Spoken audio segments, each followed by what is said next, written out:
अध्याय 2।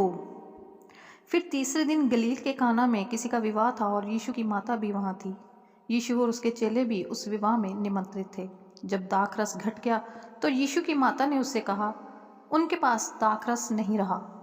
यीशु ने उससे कहा, हे महिला, मुझे तुझसे क्या काम, अभी मेरा समय नहीं आया। उसकी माता ने सेवकों से कहा, जो कुछ वह तुमसे कहे वही करना। वहाँ यहूदियों के शुद्ध करने की रीति के अनुसार पत्थर के 6 मटके धरे थे, जिनमें 2-2, 3-3 मन समाता था। यीशु ने उनसे कहा, मटकों में पानी भर दो। उन्होंने उसे मुँह भर दिया। तब उसने उनसे कहा, अब निकालकर भोज के प्रधान के पास ले जाओ। और वे ले गए।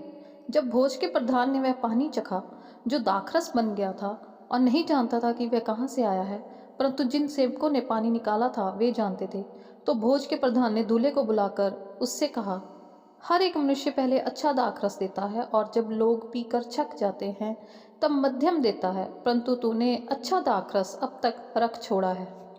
यीशु ने गलील के काना में अपना यह पहला चिन्ह दिखाकर अपनी महिमा प्रकट की और उसके चेलों ने उस पर विश्वास किया। इसके बाद वह और उसकी माता और उसके भाई और उसके चेले कफरनहूम को गए और वहाँ कुछ दिन रहे। यहूदियों का फसह का पर्व निकट था और यीशु यरूशलेम को गया। उसने मंदिर में बैल, भेड़ और कबूतर के बेचने वालों और सराफों को बैठे हुए पाया। तब उसने रस्सियों का कोड़ा बनाकर सब भेड़ों और बैलों को मंदिर से निकाल दिया और सराफों के पैसे बिखेर दिए और पीड़ों को उल्ट दिया और कबूतर बेचने वालों से कहा, इन्हें यहाँ से ले जाओ, मेरे पिता के घर को व्यापार का घर मत बनाओ। तब उसके चेलों को स्मरण आया कि लिखा है, तेरे घर की धुन मुझे खा जाएगी। इस पर यहूदियों ने उससे कहा, तू जो यह करता है तो हमें कौन सा चिन्ह दिखाता है? यीशु ने उनको उत्तर दिया, इस मंदिर को ढा दो और मैं इसे 3 दिन में खड़ा कर दूंगा। यहूदियों ने कहा, इस मंदिर के बनाने में 46 वर्ष लगे हैं और क्या तू उसे 3 दिन में खड़ा कर देगा? परंतु उसने अपनी देह के मंदिर के विषय में कहा था।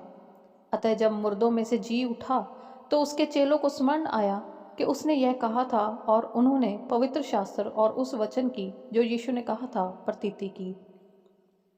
जब वह यरूशलेम में फसह के समय पर्व में था तो बहुतों ने उन चिन्हों को जो वह दिखाता था देखकर उसके नाम पर विश्वास किया, परंतु यीशु ने अपने आप को उनके भरोसे पर नहीं छोड़ा, क्योंकि वह सबको जानता था और उसे आवश्यकता न थी कि मनुष्य के विषय में कोई गवाही दे, क्योंकि वह आप ही जानता था कि मनुष्य के मन में क्या है।